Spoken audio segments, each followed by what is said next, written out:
नमस्कार, बहुत बहुत स्वागत है आपका खबरें अभी तक में। मैं हूं आपके साथ आदर्श तिवारी।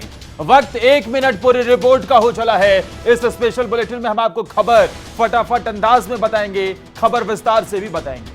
सबसे पहले बात जम्मू कश्मीर की करेंगे, जहां जम्मू कश्मीर में जिस तरीके से आतंकी हमला हुआ है, जम्मू कश्मीर के बड़गाम में आतंकियों ने राजस्व अधिकारी की हत्या कर दी, जिसके बाद पूरे इलाके में लोगों में रोष है और अब वो न्याय की मांग कर रहे हैं और अपनी सुरक्षा के लिए पुख्ता इंतजाम करने की बात भी कर रहे हैं। क्योंकि जिस तरीके से जम्मू कश्मीर में कश्मीरी पंडित को निशाना बनाया गया है, उसके बाद एक बार फिर से घाटी में कश्मीरी पंडितों में दहशत का माहौल है और उनकी तरफ से सुरक्षा की मांग की गई है। कहा गया है कि अगर सुरक्षा नहीं तो सब मिलकर सरकारी नौकरी छोड़ देंगे।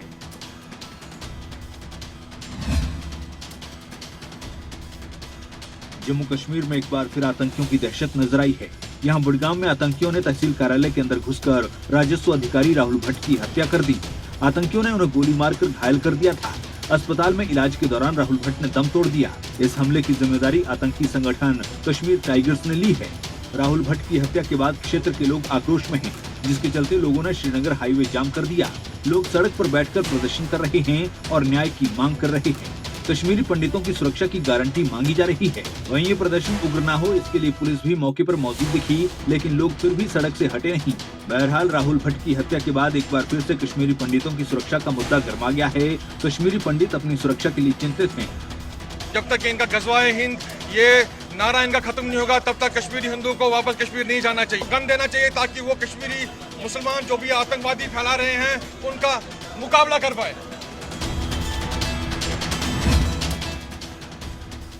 तो इस आतंकी हमले के बाद और कश्मीरी पंडित को जिस तरीके से निशाना बनाया गया, उसके बाद एक बार फिर से घाटी में माहौल कहीं ना कहीं तनावपूर्ण है और साफ मांग की जा रही है कि उन्हें न्याय मिले, सुरक्षा दी जाए, नहीं तो वो सरकारी नौकरी सामूहिक तौर पर छोड़ दें। उधर मोहाली ब्लास्ट की बात करते हैं, जहां एक बड़ा खुलासा हुआ है। लखबीर सिंह ही मुख्य साजिशकर्ता निकला, जो कि कनाडा में बैठकर दिशा निर्देश दे रहा था।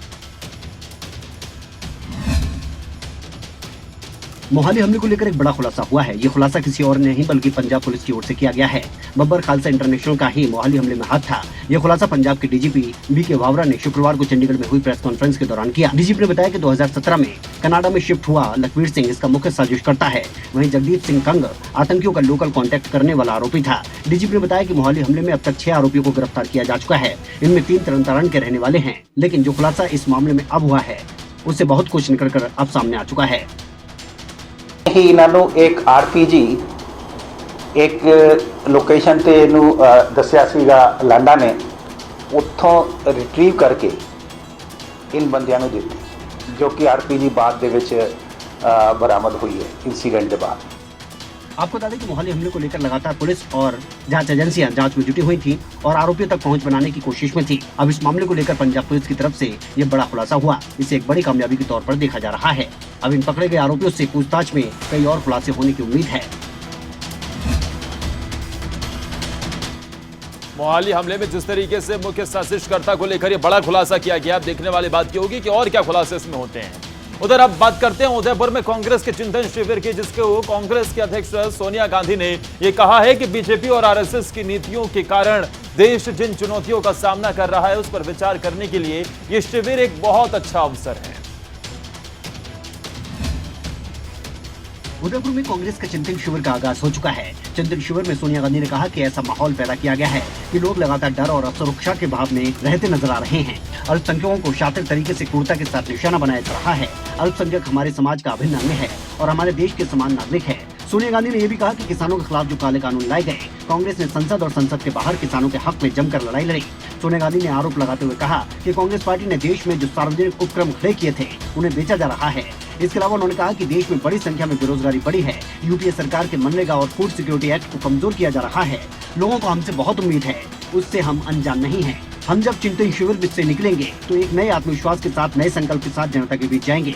सोनिया गांधी ने चिंतन शिविर में यह भी कहा कि वर्तमान में कांग्रेस पार्टी की स्थिति अच्छी नहीं। असाधारण परिस्थितियों का मुकाबला असाधारण तरीके से ही किया जा सकता है। पार्टी ने नेताओं को बहुत कुछ दिया है, अब वक्त है कि पार्टी का कर्ज उतारने का। ये देश के मुद्दों पर चिंतन और पार्टी के सामने समस्याओं पर आत्मचिंतन दोनों का ही अवसर है। न्यूज़ डेस्क, खबरें अभी तक। कांग्रेस पार्टी का चिंतन शिविर चल रहा है राजस्थान के उदयपुर में। इस चिंतन शिविर से क्या निकलकर सामने आता है, ये देखने वाली बात होगी। उधर बीजेपी के राष्ट्रीय अध्यक्ष जगत प्रकाश नड्डा धर्मशाला पहुंचे। भारतीय जनता पार्टी युवा मोर्चा वर्ग की कार्यकारिणी का शुभारंभ किया। कार्यक्रम में मुख्यमंत्री जयराम ठाकुर, तेजस श्रीवास्तव भी मौजूद रहे। बीजेपी के राष्ट्रीय अध्यक्ष जेपी नड्डा इन दिनों हिमाचल के तूफानी दौरों पर हैं। इससे पहले भी बीजेपी के राष्ट्रीय अध्यक्ष जेपी नड्डा हिमाचल के दौरे पर थे। कांगड़ा में उन्होंने एक बड़ा रोड शो किया था। इस बड़े कार्यक्रम के जरिए अपनी बातों को हिमाचल की जनता तक पहुंचाने का प्रयास किया गया था। लेकिन एक बार फिर से बीजेपी के राष्ट्रीय अध्यक्ष जेपी नड्डा धर्मशाला पहुंचे। जेपी नड्डा का कार्यकर्ताओं ने खूब जोरदार स्वागत किया। इस दौरान बीजेपी के राष्ट्रीय अध्यक्ष जेपी नड्डा ने एक रोड शो भी किया। रोड शो में हिमाचल के मुख्यमंत्री जयराम ठाकुर भी शामिल हुए। रोड शो के दौरान सैकड़ों की संख्या में कार्यकर्ता इकट्ठा हुए। इस दौरान जेपी नड्डा ने कार्यकर्ताओं से सीधा संवाद भी किया, मुलाकात भी की। इसके साथ ही भारतीय युवा मोर्चा के राष्ट्रीय शिविर का भी शुभारंभ जेपी नड्डा ने कर दिया है। जेपी नड्डा बीजेपी कार्यकर्ताओं को जीत का मंत्र देते नजर आए। जगत प्रकाश नड्डा धर्मशाला पहुंचे तो भारतीय जनता पार्टी युवा मोर्चा वर्ग की कार्यकारिणी का शुभारंभ करते हुए उन्होंने कई बातें कही। इस कार्यक्रम में मुख्यमंत्री जयराम ठाकुर भी मौजूद रहे। भारतीय जनता पार्टी युवा मोर्चा वर्ग की कार्यकारिणी 3 दिन तक चलने वाली है। तो हिमाचल में भारतीय जनता पार्टी के तमाम दिग्गज चुनावी मैदान में अब कहीं ना कहीं अब बागडोर संभालते हुए नजर आ रहे हैं और एक के बाद एक धुआंधार प्रचार होता हुआ नजर आ रहा है। उधर पलवल में केंद्रीय ऊर्जा एवं भारी उद्योग राज्य मंत्री कृष्णपाल गुर्जर शुक्रवार को भारतीय राष्ट्रीय राजमार्ग प्राधिकरण के अधिकारियों के साथ मथुरा रोड का बदरपुर बॉर्डर से यूपी के कोसी बॉर्डर तक का दौरा किया। इस दौरान उनकी ओर से क्या कहा गया, आइए जानते हैं इस रिपोर्ट में। केंद्रीय राज्य मंत्री कृष्णपाल गुर्जर का पलवल में बघौला, असावठा, फुलवाड़ी, बामनीखेड़ा, मित्रोल, औरंगाबाद, बामनीखेड़ा के ग्रामीणों ने फूल मालाएं डालकर स्वागत किया है और नेशनल हाईवे पर आने वाली समस्याओं को लेकर मांग पत्र सौंपा। केंद्रीय राज्य मंत्री कृष्णपाल गुर्जर ने कहा कि Delhi Mathura national highway number 19 पर बदरपुर बॉर्डर से लेकर करमन बॉर्डर तक ऊपरगामी पुलों का निर्माण किया गया है। उन्होंने कहा कि पुलों के निर्माण से हाईवे के आसपास बने ग्रामीणों को आने जाने में काफी परेशानी का सामना करना पड़ रहा है। ग्रामीणों की परेशानी को ध्यान में रखते हुए राष्ट्रीय राजमार्ग प्राधिकरण के अधिकारियों के साथ निरीक्षण किया गया है। हाईवे जो सुविधा बनना चाहिए था वो समस्या बन गया। उस समस्या का समाधान करने के लिए आज आए हैं। साथ ही ये भी कहा गया कि गांव मित्रोल और औरंगाबाद हाईवे के दोनों तरफ बटा हुआ है। लोगों की समस्याओं को देखते हुए मित्रोल और औरंगाबाद में हाईवे क्रॉस करने के लिए एग्जिट पॉइंट बनाया जाएगा। इस संबंध में NHAI के अधिकारियों को अलग अलग व्हीकल अंडरपास बनाने के निर्देश जारी कर दिए गए हैं। जिस तरीके से निर्देश दिए गए हैं, देखने वाली बात की होगी कि इस दिशा में अब क्या कदम उठाए जाते हैं, काम कौन कितनी तेजी से चलता है। उधर चरखी दादरी में आम आदमी पार्टी कार्यालय का उद्घाटन करने पहुंचे अशोक तंवर कांग्रेस और मौजूदा सरकार पर जमकर बरसे। तंवर ने कहा कि हरियाणा में कांग्रेस पार्टी के नेता बीजेपी के सामने नतमस्तक हैं। चरखी दादरी पहुंचे आम आदमी पार्टी के नेता अशोक तंवर ने कांग्रेस पर निशाना साधा। उन्होंने कहा कि हरियाणा ही नहीं बल्कि देश में कांग्रेस का नामो निशान खत्म हो चुका है। हरियाणा में कांग्रेस के 4 कार्यकारी अध्यक्ष नियुक्त करना मरती पार्टी के जनाजा को कंधा देने के समान है। ये बात अशोक तंवर ने आम आदमी पार्टी के कार्यालय के उद्घाटन के मौके पर पत्रकारों से रूबरू होते हुए कही। इस दौरान उन्होंने मीडिया से बात करते हुए कहा कि कांग्रेस के 4 कार्यकारी अध्यक्षों ने कांग्रेस के सत्तासीन 2014 से 2019 के सफर में सिर्फ मलाई खाने का काम किया है, जबकि ये कहीं धरातल पर दिखाई नहीं दिए। अब ऐसे अध्यक्ष और कार्यकारी अध्यक्ष कांग्रेस पार्टी को गर्त में धकेलने में सहयोग कर सकते हैं। उन्होंने कहा कि हरियाणा में कांग्रेस पार्टी के नेता बीजेपी के सामने नतमस्तक हैं। अपने स्वार्थ के चलते फ्री हैंड कहने वाले कांग्रेसियों ने बीजेपी के सामने सरेंडर कर दिया। अशोक तंवर ने यह भी कहा कि हरियाणा सहित देश की सत्तारूढ़ और अन्य पार्टियों में आमजन का मन भर चुका है, इसलिए आम आदमी पार्टी का हरियाणा के साथ साथ देश भर में कुनबा लगातार बढ़ रहा है। प्रदीप साहू, चरखी दादरी, खबरें अभी तक। आम आदमी पार्टी में शामिल होने के बाद अशोक तंवर पूरी तरीके से एक्टिव नजर आ रहे हैं और कांग्रेस और बीजेपी पर जमकर बरस रहे हैं। उधर राजधानी शिमला को स्मार्ट सिटी योजना से बदलने की कवायद में जुटी जयराम सरकार अब शहर का दूसरा बुक कैफे शुरू कर चुकी है। जी हां, शहरी विकास मंत्री सुरेश भारद्वाज ने बुक कैफे का उद्घाटन किया। शिमला के छोटा शिमला में हिमाचल प्रदेश के शहरी विकास मंत्री सुरेश भारद्वाज ने बुक कैफे का उद्घाटन किया। उन्होंने बताया कि बुक कैफे बनने से यहाँ पर लोगों को बैठने और पढ़ने की अच्छी सुविधा मिलेगी। भारद्वाज ने कहा कि स्मार्ट सिटी योजना के तहत शहर में पार्किंग की मुख्य समस्या से निजात दिलाना है। आने वाले समय में स्मार्ट सॉल्यूशन थ्रू IT के जरिए शहर की समस्याओं का समाधान भी किया जाएगा। इसके लिए प्रदेश सचिवालय में बन रही नई बिल्डिंग में 1 फ्लोर स्मार्ट सिटी प्रोजेक्ट का बनाया जा रहा है। ये जो है वो प्रोजेक्ट्स हाथ में लिए गए हैं, उनमें से एक ये बुक कैफेज का भी प्रोजेक्ट है। ये छोटा शिमला में म्युनिसिपल कॉरपोरेशन की बोर्ड बिल्डिंग थी, जहां पानी के बिल इत्यादि दिए जाते थे और काउंसलर का रूम था। उसको प्रीफैब स्ट्रक्चर में जो है वो नवीनीकरण किया गया है। बहरहाल हिमाचल सरकार हिमाचल के शहरी विकास के लिए प्रतिबद्ध है। इसी कवायद में शिमला को एक और बुक कैफे का उद्घाटन किया गया है। साथ ही आने वाले दिनों में पार्किंग की समस्या से निजात दिलाने के लिए भी सरकार प्रयासरत है। अरुण उनियाल, शिमला, खबरें अभी तक। शिमला को स्मार्ट सिटी योजना के तहत और ज्यादा विकसित करने की दिशा में एक के बाद एक कदम उठाए जा रहे हैं और बुक कैफे से कहीं ना कहीं विकास की राह पर शिमला और तेजी से आगे बढ़ेगा। उधर बिलासपुर सदर के विधायक सुभाष ठाकुर ने कांग्रेस पर निशाना साधा और कहा कि कांग्रेस केवल अस्तित्व की लड़ाई लड़ रही है, वहीं आम आदमी पार्टी हिमाचल में एंट्री के प्रयास में लोगों को गुमराह करने में जुटी है। बीजेपी विधायक सुभाष ठाकुर ने कहा कि प्रदेश में बीजेपी विकास के नाम पर चुनाव लड़ेगी। उन्होंने दावा किया कि प्रदेश में बीजेपी मिशन रिपीट में कामयाब होगी और सीएम जयराम के नेतृत्व में सरकार बनाएगी। ठाकुर ने दावा किया कि भारतीय जनता पार्टी ने हिमाचल प्रदेश में सभी वर्गों का ध्यान रखते हुए समग्र विकास किया है और आने वाले चुनावों में बीजेपी विकास को लेकर जनता के बीच जाएगी।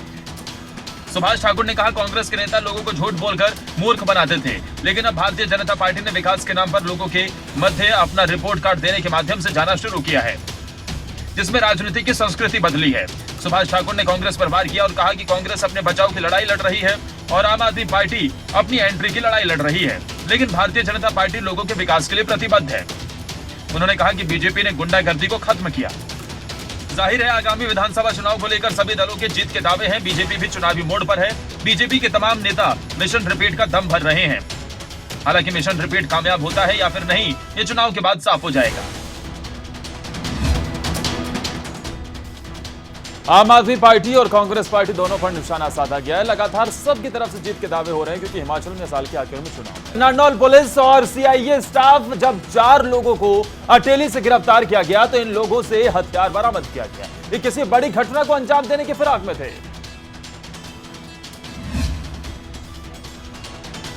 नारनौल पुलिस और सीआईए स्टाफ को एक बड़ी सफलता हाथ लगी।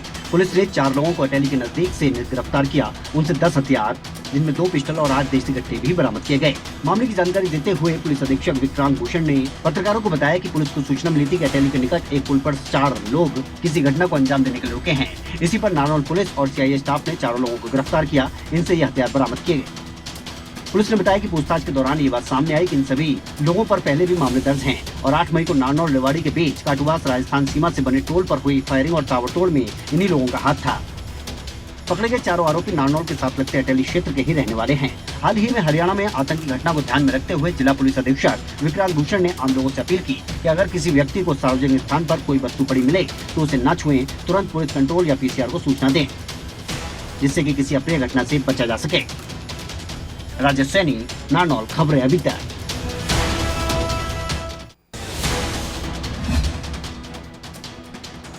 ये सफलता पुलिस के लिए बड़ी सफलता है। अब इसमें और क्या खुलासे होते हैं ये देखने वाली बात होगी। उधर आईजी होमगार्ड हेमंत कलसन पर पंचकुला के पिंजौर थाने में एक और मामला दर्ज किया गया है। पुलिस ने आईजी हेमंत कलसन को गिरफ्तार कर लिया है और मामले की जांच पड़ताल जारी है। पंचकुला के पिंजौर में आईजी हेमंत कलसन ने शराब के नशे में दुकान में घुसकर दिव्यांग व्यक्ति के साथ बुरा बर्ताव किया और दिव्यांग दुकानदार के साथ दुर्व्यवहार के साथ साथ गाली गलौच और मारपीट की। इस मामले में अब दुकानदार ने तोड़फोड़ करने का मामला दर्ज करवाया है। शराब के नशे में धुत आईजी कलसन का एक वीडियो भी जोरों से वायरल हो रहा है। आईजी होमगार्ड हेमंत कलसन का वीडियो वायरल होने से लोगों की ओर से घटना की निंदा की जा रही है। वीडियो में देखा जा सकता है कि हेमंत कलसन ने पहले दुकान में तोड़फोड़ की और फिर दुकानदार के साथ मारपीट की। उसके बाद लोगों ने हेमंत कलसन की जमकर पिटाई कर दी। श्री तलविंदर सिंह पुत्र गुरमीत सिंह वासी रथपुर कॉलोनी ने थाना में आकर एक शिकायत दी थी कि मेरे साथ मारपीट करी है दुकान में घुसकर। उसका भी मेडिकल कराया गया सरकारी अस्पताल कालका से। इसके खिलाफ गिरफ्तारी के सबूत मिलने पर भाई साहब को मुकदमा में गिरफ्तार कर लिया गया है। आपको बता दें कि ये पहला मामला नहीं है। इससे पहले भी आईजी हेमंत कलसन कई मामलों में चर्चा में रहे हैं। अब दुकानदार के साथ शराब के नशे में गाली गलौच मारपीट करने और उसके बाद पंचकुला के पिंजौर थाना पुलिसकर्मी के साथ भी बदसलूकी करने का मामला दर्ज किया गया है। होमगार्ड के आईजी की तरफ से ये इस तरीके का बर्ताव वाकई ये निंदनीय है और इस मामले में देखने वाली बात होगी कि किस तरीके की कार्रवाई होती है। उधर अंबाला शहर सुषमा स्वराज बस स्टैंड पर पुरानी रंजिश के चलते गुंडागर्दी की तस्वीरें सामने आई। कई युवकों ने मिलकर एक युवक को चाकुओं से गोदा और ईंटों से उसके सर पर प्रहार किया। अंबाला शहर बस स्टैंड पर पुराने रंजिश को लेकर आईटीआई के पूर्व छात्रों के बीच झगड़ा हो गया। झगड़े में कुछ लोगों ने मिलकर बलाना में रहने वाले युवक हर्ष पर चाकुओं और ईंटों से हमला बोल दिया, जिसमें हर्ष बुरी तरह से घायल हो गया, जिसे अंबाला शहर के नागरिक अस्पताल में दाखिल करवाया गया। डायल 112 पर पुलिस को झगड़े की सूचना दी गई, जिसके बाद पुलिस ने मौके से सीसीटीवी फुटेज अपने कब्जे में लिए और आरोपी युवकों की पहचान कर 2 युवकों को गिरफ्तार कर लिया, जिनके खिलाफ हत्या के प्रयास यानी आईपीसी की धारा 307 के तहत मामला दर्ज कर लिया गया। ये दोनों बच्चे आईटीआई में पढ़ते थे अंबाला शहर में और करीब 1-2 साल पहले छोड़ के जा चुके हैं। इनकी वहीं से रंजिश पुरानी चल रही है, लेकिन इनकी कोई पहले एफआईआर कोई अभी मामला नहीं आया हमारे पास, इनकी पहले दर्ज है, वैसे रंजिश है इनका। घायल युवक के बयानों और सीसीटीवी फुटेज में दिखाई दे रही तस्वीरों में युवक साफ तौर पर चाकुओं से ताबड़तोड़ हमला कर रहे हैं। लिहाजा पकड़े गए युवकों को पुलिस अंबाला कोर्ट में पेश करेगी और रिमांड पर लेगी, ताकि आरोपियों से हमले में इस्तेमाल किए गए हथियार भी बरामद किए जा सकें। टॉल-फ्री संबरवाल, अंबाला, खबरें अभी तक। गुंडागर्दी की ये लाइव तस्वीरें हैरान कर देती है। कैसे एक युवक को चाकू से गोदकर और उस पर ईंटों से हमला किया गया। वो जान बचाते हुए भागता नजर आया, लेकिन उन्होंने उसका पीछा नहीं छोड़ा। उधर हरियाणा के कैबिनेट मंत्री कंवरपाल गुर्जर ने चंडीगढ़ में प्रेस कॉन्फ्रेंस की। इस प्रेस कॉन्फ्रेंस के दौरान शिक्षा मंत्री कंवरपाल गुर्जर ने कई मुद्दों पर अहम जानकारी दी। उत्तर प्रदेश की तर्ज पर अब हरियाणा के मदरसों में भी राष्ट्रगान हो रहा है या नहीं, इसको लेकर हरियाणा सरकार ने जानकारी जुटाना शुरू कर दिया है। हरियाणा के शिक्षा मंत्री कंवरपाल गुर्जर ने कहा कि इस मामले में जानकारी जुटाई जा रही है। राष्ट्रगान से किसी प्रकार की दिक्कत ना हो, इसको लेकर कोई उचित कदम उठाना पड़ा तो वो उठाएंगे, ये कहना शिक्षा मंत्री का है। इसके अलावा शिक्षा मंत्री कंवरपाल गुर्जर ने बताया कि 15 मई को हरियाणा में एक प्रगति रैली का आयोजन किया जा रहा है, जो कि यमुनानगर में होगी और ये रैली बहुत ही महत्वपूर्ण है।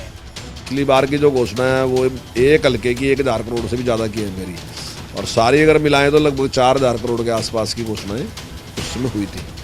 तो मैं समझता हूँ कि बहुत ही उत्साह है लोगों में और सारी जो हमारी डिमांड है उनको मानने के लिए वो पूरा करेंगे। शिक्षा मंत्री ने बताया कि पिछली बार की रैली में यमुनानगर के लिए 4000 करोड़ की परियोजनाओं की घोषणा की गई थी, जो पूरी हो चुकी हैं, और अब 15 मई को होने वाली इस रैली में मुख्यमंत्री मनोहर लाल नए ऐलान करेंगे। 15 मई को कौन सी बड़ी घोषणाएं होने वाली हैं, ये देखने वाली बात होगी। और साथ ही मदरसों में राष्ट्रीय गान को लेकर किस तरीके के आदेश और क्या जब निकलकर सामने आता है, ये देखने वाली बात होगी। उधर सोनीपत में किसानों ने अपनी मांगों को लेकर फिर से प्रदर्शन किया। कई मांगों को लेकर किसानों की तरफ से ये प्रदर्शन किया गया है, अपनी आवाज उठाई गई है।